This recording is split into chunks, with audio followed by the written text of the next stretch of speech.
et du Fils et du Saint-Esprit. Amen. Seigneur notre Dieu, nous voulons bénir et célébrer ton Saint-Nom. Tu nous fais la grâce en ce jour de parler en ton nom. Et nous voulons encore te dire merci. Que Père, par ton Esprit Saint, tu irrigues nos cœurs arides et que tu nous donnes la compréhension des Saintes Écritures selon ta sainte volonté. Merci Seigneur. Amen. Chers frères et sœurs, bien-aimés du Seigneur, en ce jour, le Seigneur nous fait l'honneur et la grâce en cette 6e semaine de notre temps de cheminement en vue de la fête de la Pentecôte.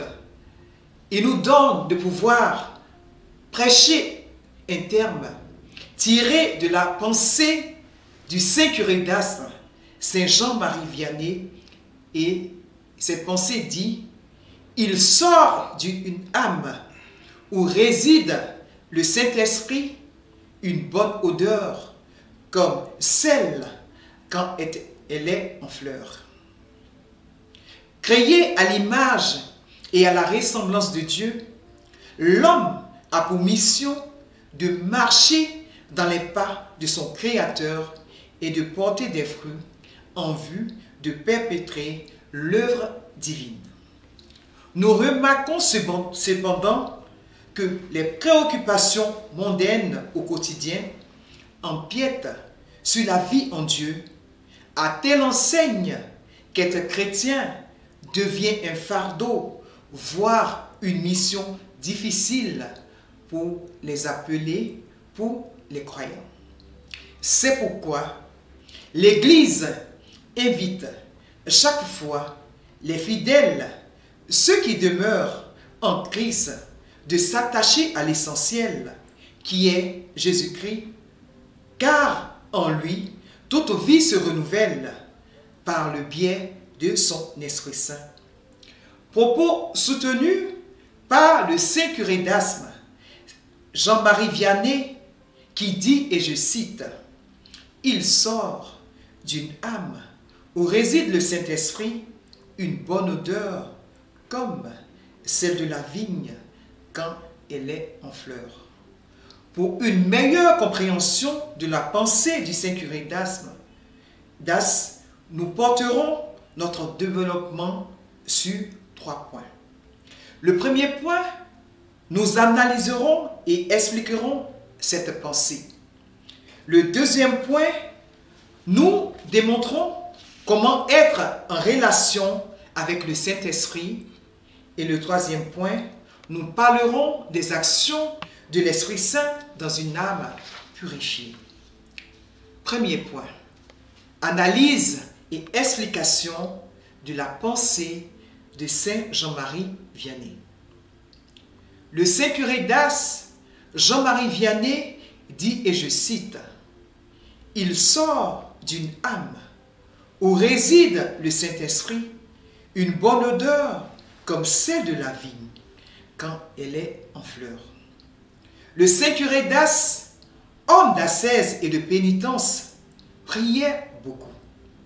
Bien souvent, il prenait sur lui des actes de pénitence de ses paroissiens en vue de leur permettre de demeurer et d'accomplir les actes conformes à la volonté de Dieu. Qui mieux que lui peut-il voir une âme purifiée par Dieu être remplie de lumière, de joie après une confession? L'âme qui réside dans le Saint-Esprit est une âme qui vit en Dieu et pour Dieu. Elle se délecte des fruits du Saint-Esprit car elle est dépouillée de toute souillure morale, mondaine, qui tire leur sève des choses périssables et inutiles, telles que la luxure, l'égoïsme, l'orgueil, etc. L'âme, étant cette partie impérissable en l'homme, cierge les sentiments, elle demeure attachée à Dieu, même après une mort physique. Il est donc important pour tout chrétien et les agents pastoraux de veiller à ce qu'elle ne soit pas corrompue. Le saint curé d'As, confesseur hors pair, homme de sensibilité spirituelle, comprenait la grandeur de l'outrage que le péché fait à Dieu. Il interpellait ses contemporains et surtout les paroissiens sur la nécessité de demeurer dans les parvis de Dieu en essayant de faire ce que leur recommande l'Église et non les choses du monde.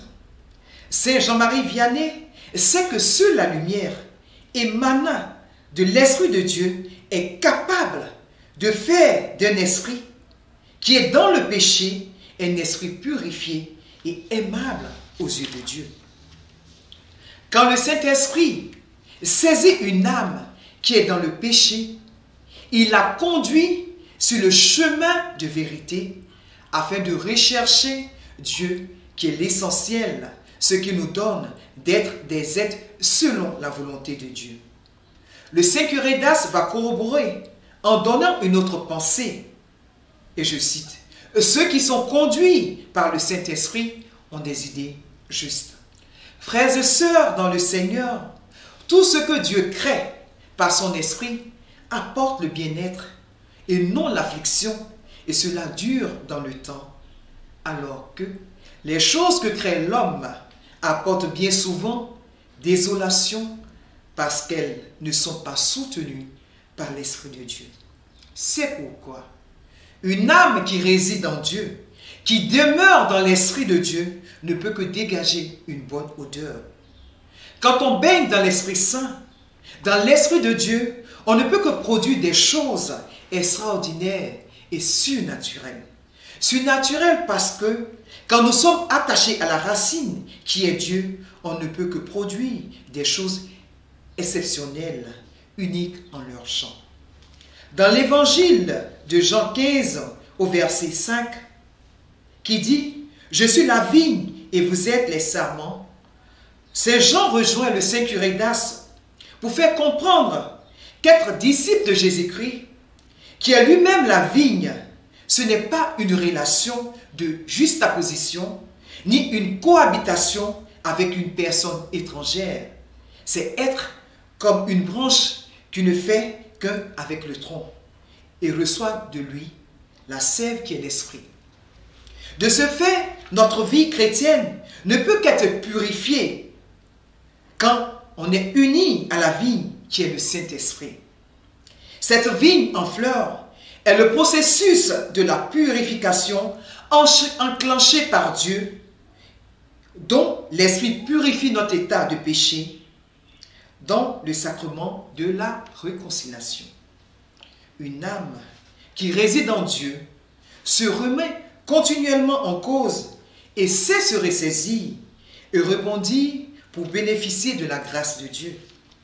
La conséquence de l'âme qui réside dans l'Esprit de Dieu, c'est de dégager une bonne odeur, et celle de l'amour de son prochain, de la joie, de regarder le monde avec plus de détachement, mais aussi d'être un modèle pour les uns, pour les autres, et les attirer afin qu'ils puissent s'accrocher au cep de la vigne qui est Dieu en Jésus-Christ et renaître à la vie nouvelle par l'Esprit de Dieu.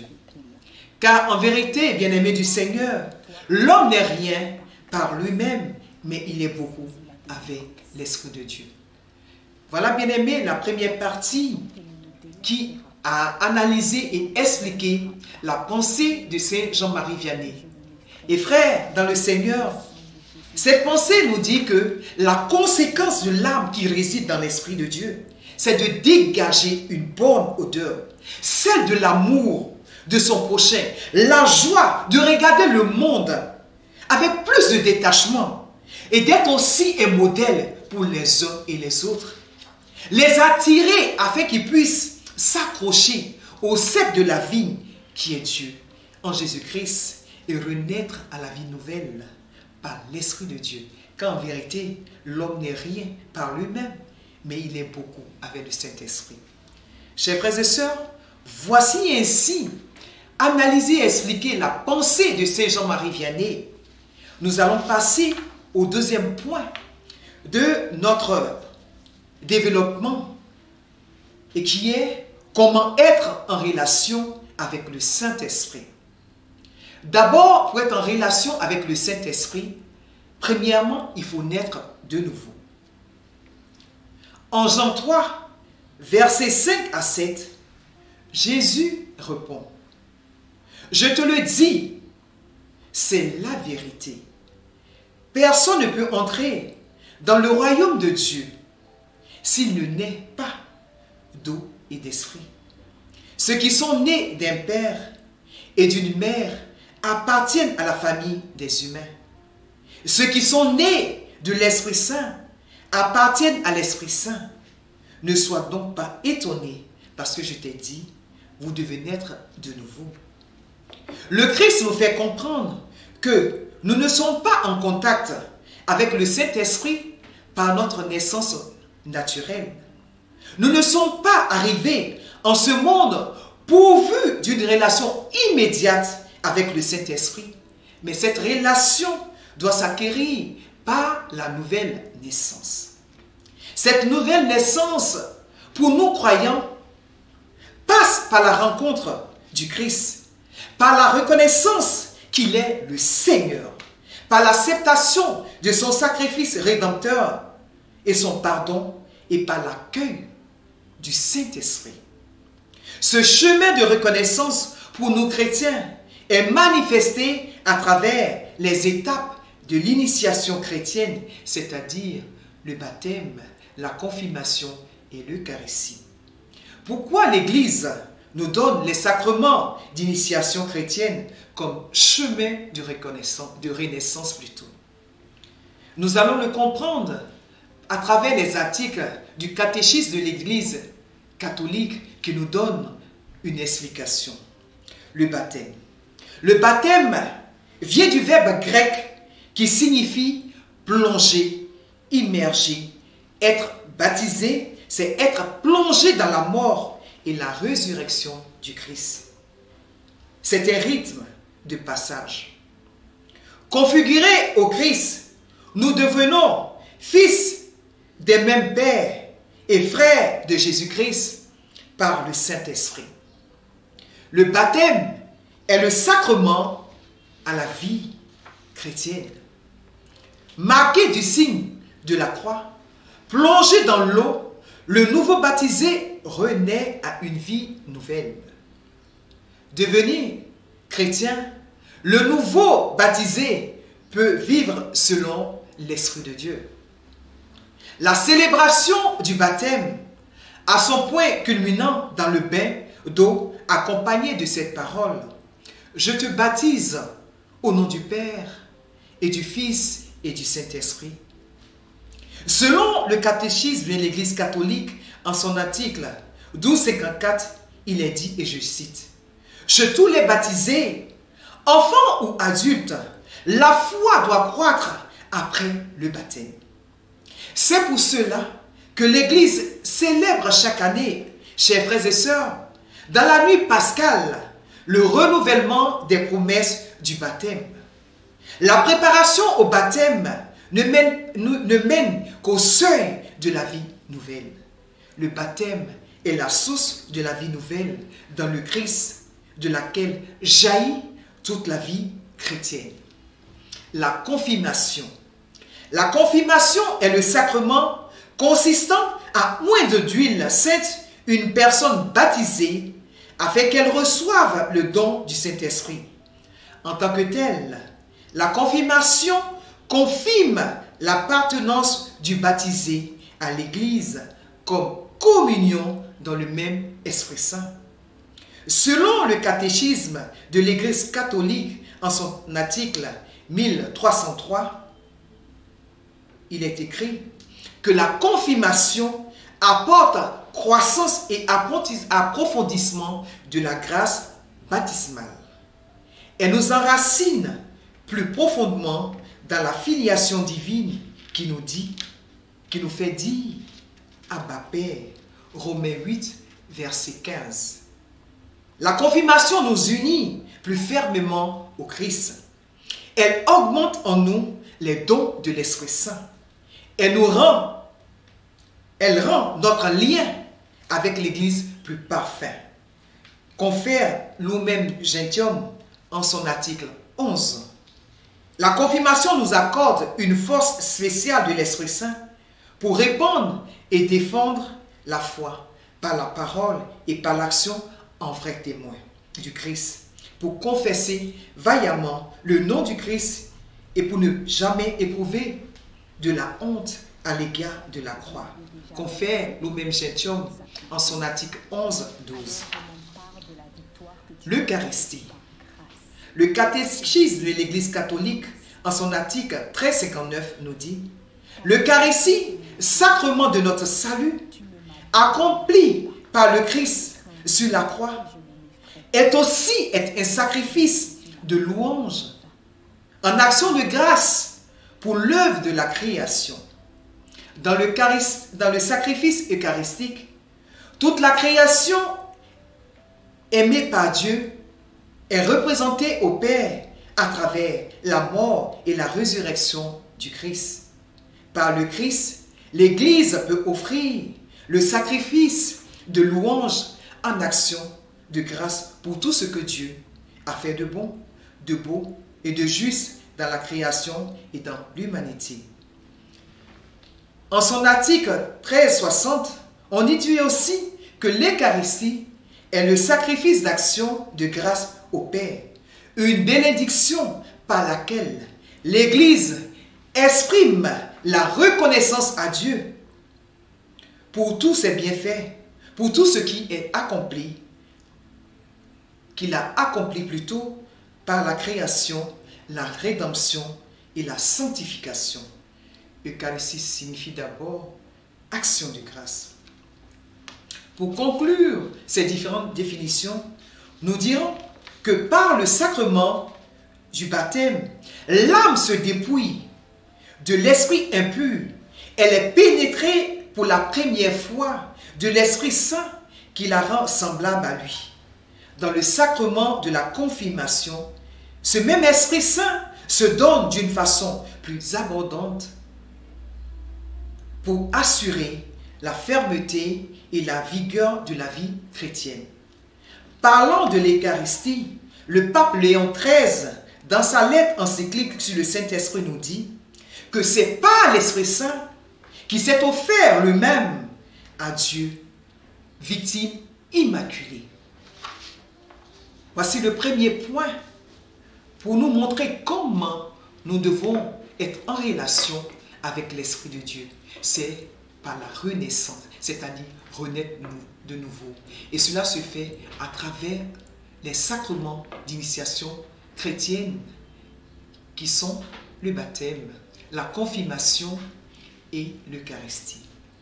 En deuxième point, pour demeurer en relation avec le Saint-Esprit, il faut marcher par l'Esprit ou marcher selon l'Esprit. L'apôtre Paul écrivait aux chrétiens de Galatie, en Galates 5, versets 16 à 18, en disant: « Écoutez-moi, marchez selon l'impulsion de l'Esprit, et vous n'accomplirez plus ce que la chair désire. C'est car la chair, en ses désirs, s'oppose à l'Esprit, et l'Esprit à la chair. Entre eux, c'est l'antagonisme. Aussi, ne faites-vous ce que vous voulez. » Que signifie marcher selon l'Esprit ou par l'Esprit? Marcher par l'Esprit ou selon l'Esprit, c'est simplement marcher en se confiant dans la capacité et la puissance de l'Esprit Saint qui habite en nous. Saint Paul nous invite à avoir une confiance ininterrompue en l'Esprit de Dieu pour qu'il fasse ce qui est bien en nous et pour nous. Car la confiance en Dieu et la dépendance de l'Esprit Saint empêchent le péché dans la vie du chrétien. L'âme qui réside dans l'Esprit de Dieu honore Dieu. Elle est comme une vigne quand elle est en fleur, parce qu'elle marche en accomplissant la volonté de Dieu, elle est en combat perpétuel avec les choses temporelles. C'est pourquoi nous devons rechercher à acquérir le Saint-Esprit en fuyant le mal.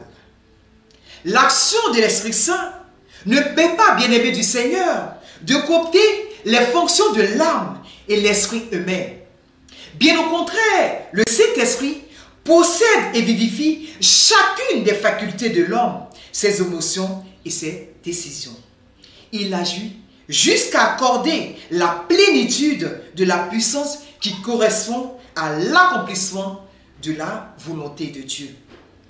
Quand nous nous référons au verset qui sert d'appui à notre développement plutôt, c'est-à-dire Galates 5, versets 16 à 18, Saint Paul démontre qu'il y a au moins 3 bonnes raisons de se confier sans réserve au Saint-Esprit, d'être en relation à l'Esprit de Dieu. Quelles sont ces 3 raisons? La première, c'est que les idéaux terrestres sont incompatibles avec l'idéal céleste. Ça veut dire quoi? Chers frères et sœurs, aujourd'hui, qu'est-ce que nous remarquons?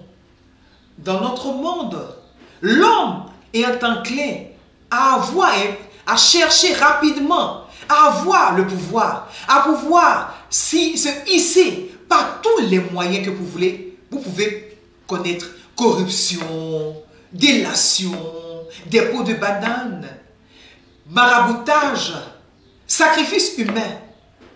Alors que le Seigneur nous recommande en Matthieu 6, verset 3, cherchez d'abord son royaume et sa justice, et tout cela vous sera donné par surcroît.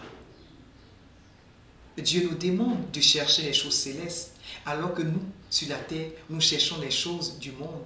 Voilà pourquoi les idéaux terrestres ne peuvent pas être compatibles à l'idéal céleste. La troisième raison, c'est que l'ennemi des croyants, c'est-à-dire Satan, s'active dans le monde. Aujourd'hui, qu'est-ce que nous remarquons? Il n'y a plus de considération pour la dignité humaine. L'homme se vend, l'homme cherche à faire des choses extraordinaires.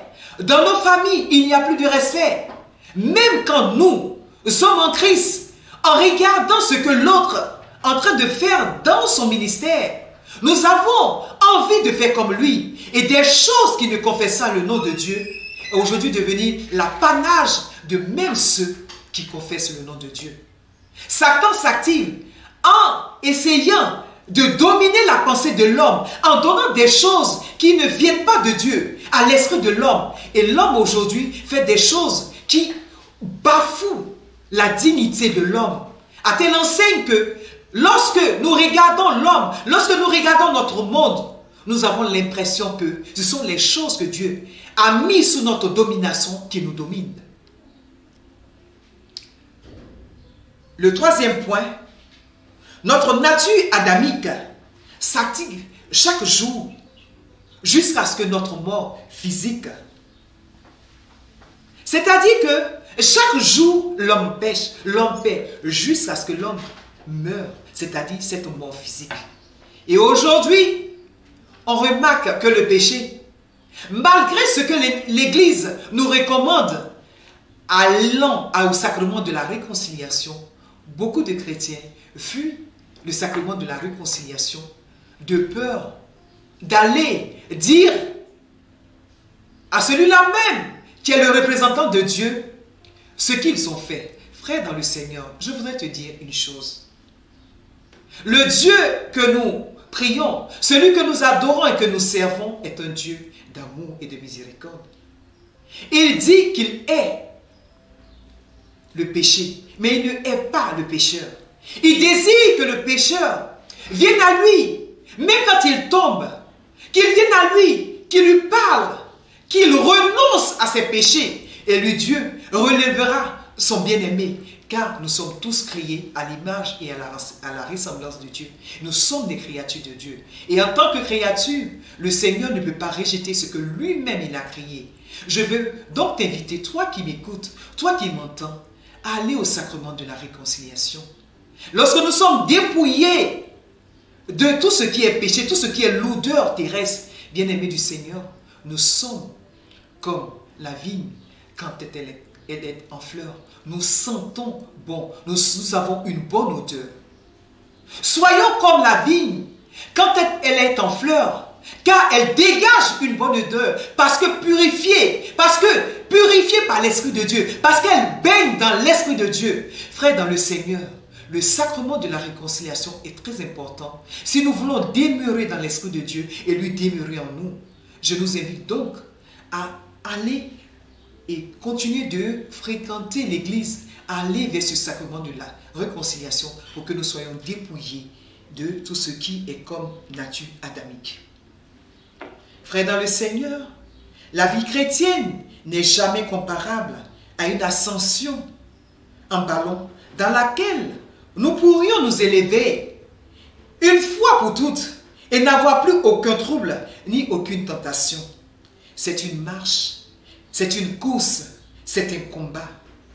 Toutes ces expressions, bien-aimés du Seigneur, parlent de continuation. Le combat de la foi est celui de la confiance continue en et au Saint-Esprit. Pour ceux qui marchent ainsi avec Dieu, il y a une porte ouverte vers la communion avec le Père et avec son Esprit Saint, mais aussi avec le Fils. 1 Jean 1, verset 3. Ceux qui marchent ainsi vers Dieu, il y a une porte vers aussi une vie féconde et un service qui soit une manifestation spirituelle à la gloire de Dieu. De ce fait, le chrétien a une responsabilité qui l'engage pleinement à continuer à vivre dans une attitude de confiance en l'Esprit Saint. Frères dans le Seigneur, dans cette deuxième partie, nous avons démontré qu'il était important de marcher par et avec l'Esprit Saint. Car lorsque nous marchons avec l'Esprit de Dieu, cet Esprit-là nous permet de demeurer avec Dieu. Et cela nous ouvre une porte de communion avec le Père et avec le Fils. Il nous donne une vie féconde.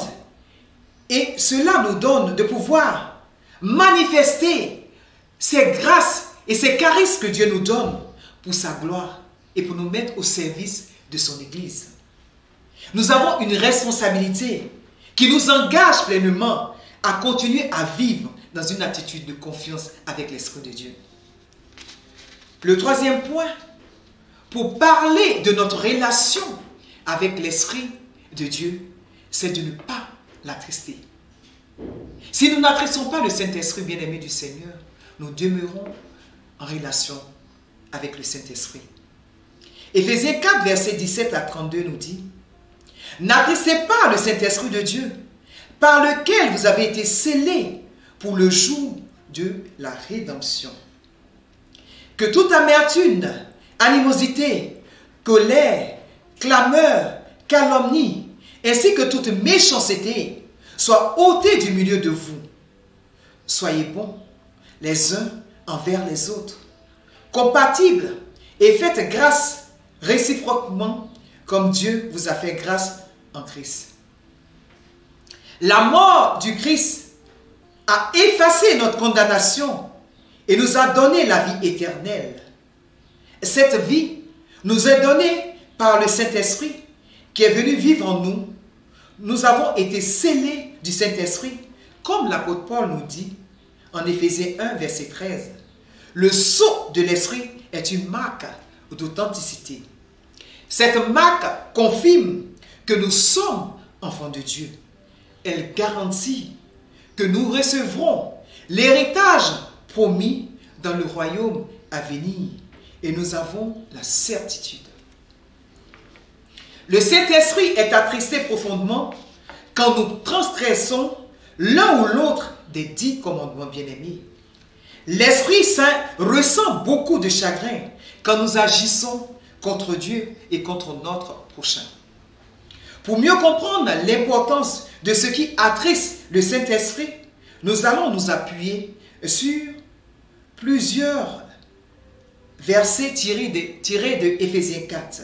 C'est-à-dire Éphésiens 4, à partir du verset 25 jusqu'au verset 39, Paul mentionne des péchés spécifiques. Quand nous proférons le mensonge, des mensonges, au lieu de dire la vérité, Éphésiens 4, verset 25, le Saint-Esprit est attristé. Quand nous nous mettons en colère, Éphésiens 4, verset 26, quand nous commettons des vols, au lieu de travailler honnêtement, Éphésiens 4, verset 28, quand de mauvaises paroles sortent de notre bouche, au lieu des paroles édifiantes, Éphésiens 4, verset 29, quand nous avons de l'amertume, de l'irritation, des explosions de colère, des paroles blessantes ou calomnieuses, au lieu de manifester bonté, compassion et désir de pardonner, Éphésiens 4, versets 31 à 32, le Saint-Esprit est attristé.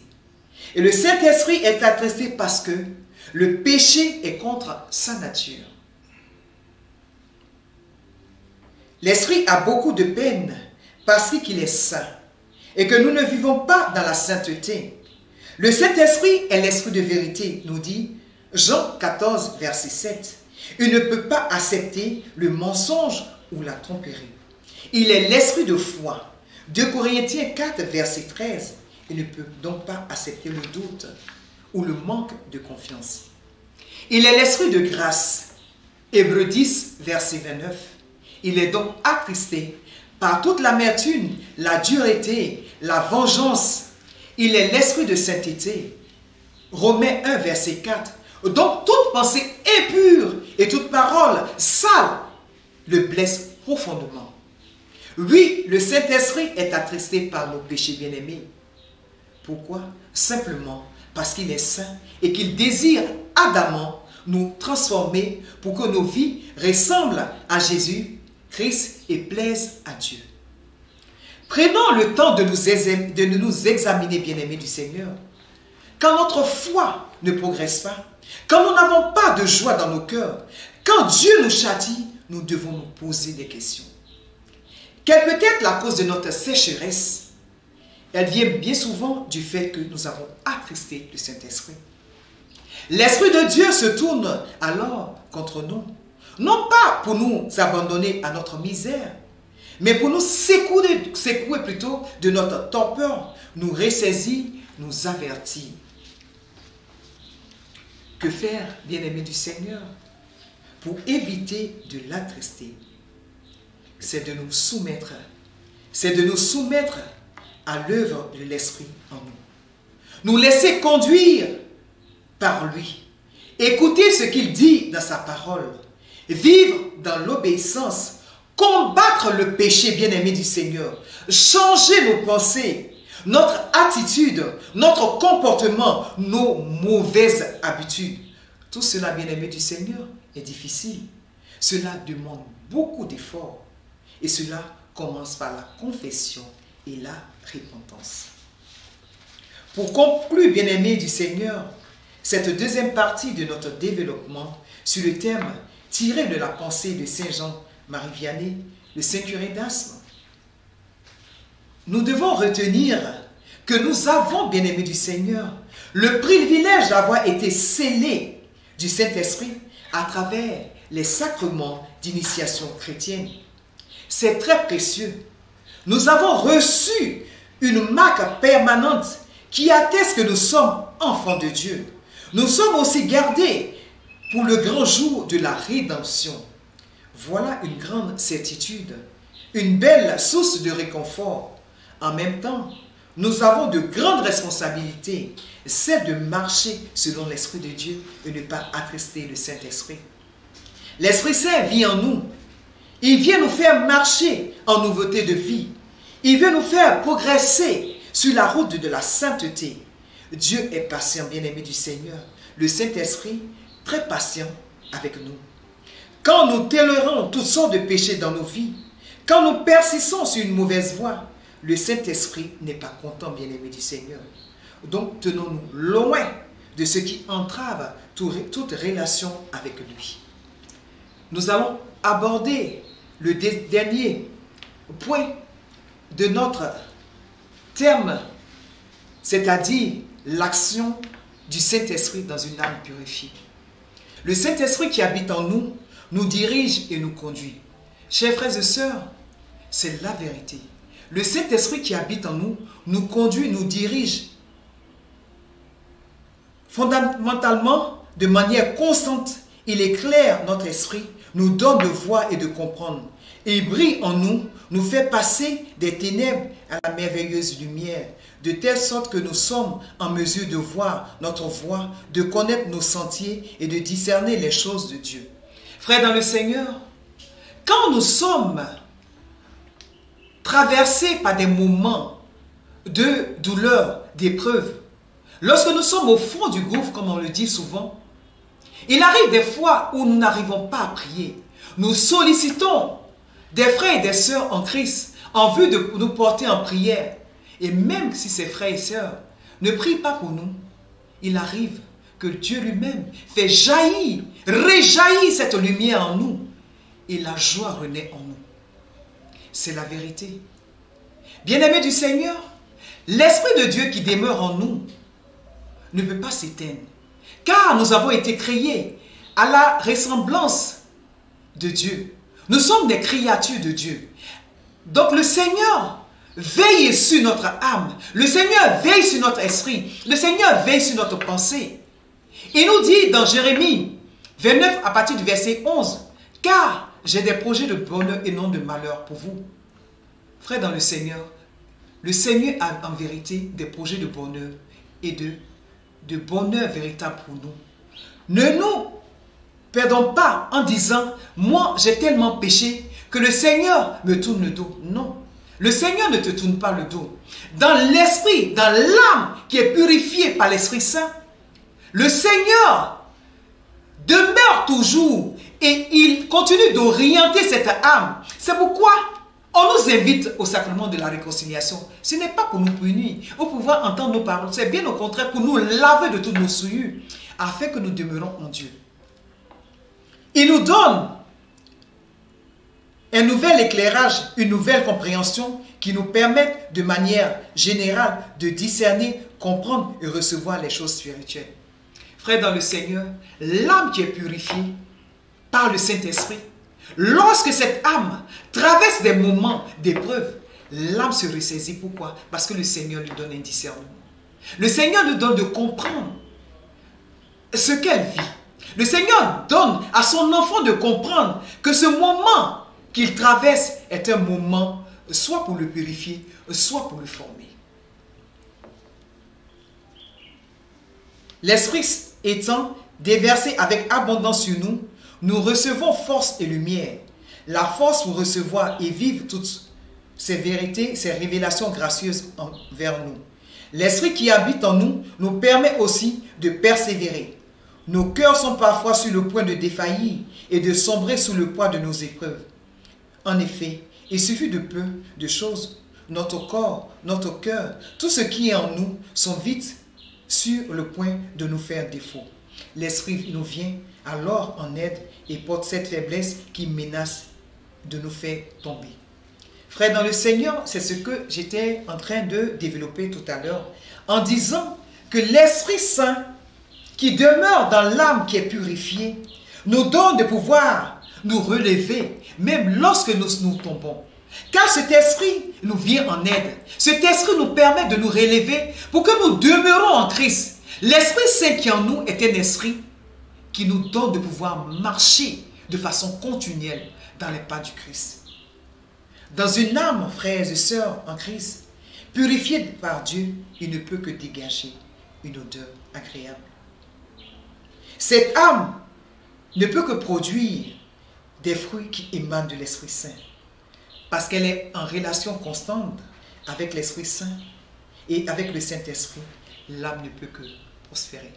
Voilà, bien-aimés du Seigneur, ce que le Seigneur a bien voulu me donner de vous communiquer en ce qui concerne la parole de Saint Jean-Marie Vianney qui nous dit « Il ressort d'une âme où réside l'Esprit de Dieu, une bonne odeur, comme la vigne quand elle est en fleur. » Frères dans le Seigneur, cette vigne, c'est Jésus-Christ. Cette odeur, cette bonne odeur, qui dégage dans cette âme qui réside en l'Esprit Saint, c'est toi et moi.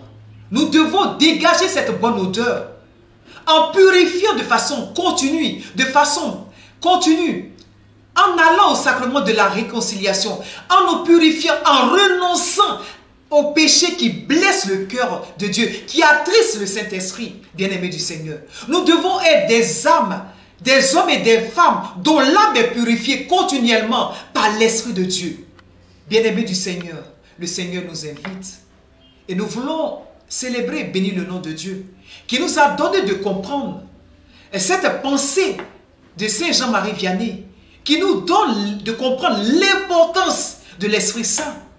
Car en vérité, l'Esprit Saint nous aide à nous purifier de l'intérieur. L'Esprit Saint nous donne d'être purifiés de l'extérieur.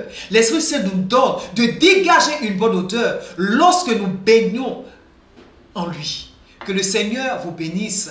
Que le Seigneur lui-même, qui nous a donné de comprendre ce thème, puisse féconder votre esprit afin que véritablement vous demeurez désormais dans l'Esprit de Dieu en vous remettant, en nous remettant continuellement en cause, en demandant à l'Esprit de Dieu de purifier notre être extérieur, notre être intérieur, afin que nous puissions demeurer en Jésus-Christ de Nazareth, nous puissions demeurer en Dieu, nous puissions demeurer en l'Esprit de Dieu. Que le Seigneur vous bénisse.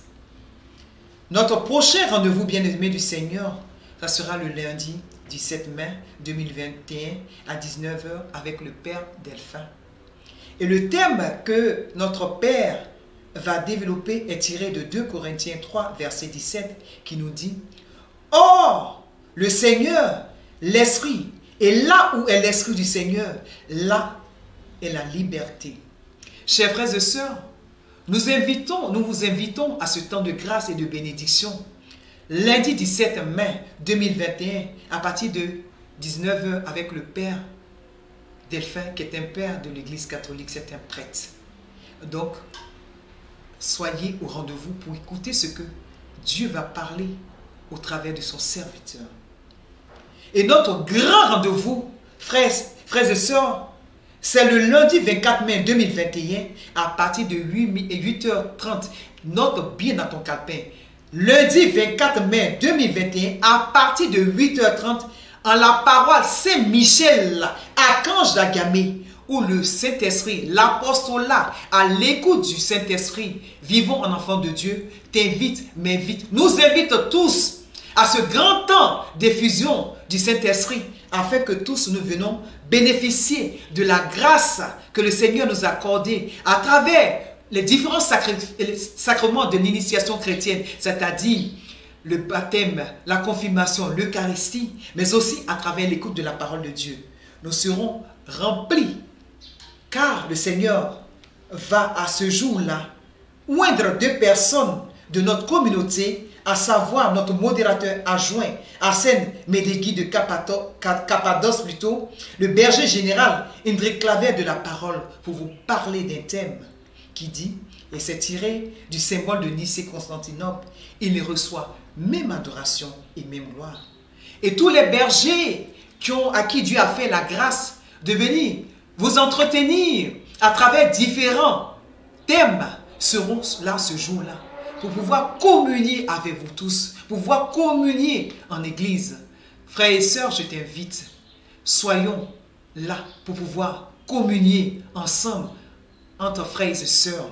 Et la chanteuse Marie-Paul de l'Eucharistie sera là pour nous égayer, pour nous donner de pouvoir, donner des acclamations, célébrer notre Dieu qui est adoration, lui qui nous a donné de pouvoir nous aussi bénéficier de cette grande grâce, l'Esprit Saint de Dieu, ses fruits et ses dons. Chers frères et sœurs, voici, ainsi, lancez cette invitation, retiens une date, lundi 24 mai 2021, à partir de 8h30 en la paroisse de Saint-Michel à Cange d'Agamé, où nous venons, nous aussi, pour renouveler toutes ces grâces, réchauffer ces grâces et dons que le Seigneur a bien voulu nous donner, afin que nous puissions, nous aussi, rentrer dans une autre dimension spirituelle et permettre à nos frères et sœurs de bénéficier de nos services en tant que prédicateurs, en tant que bergers, en tant que pasteurs. Nous voulons dire merci à Dieu à travers ce thème qui dit il reçoit même adoration et même gloire. Frères et sœurs, ne manquez pas ce rendez-vous du lundi 24 mai 2021 à partir de 8h30 en l'église Saint-Michel d'Agamé pour l'effusion du Saint-Esprit. Restons donc connectés, gardons le cap jusqu'à la Pentecôte. Toujours même heure, même fidélité sur notre page Facebook. Que Dieu vous bénisse et vous garde. Amen.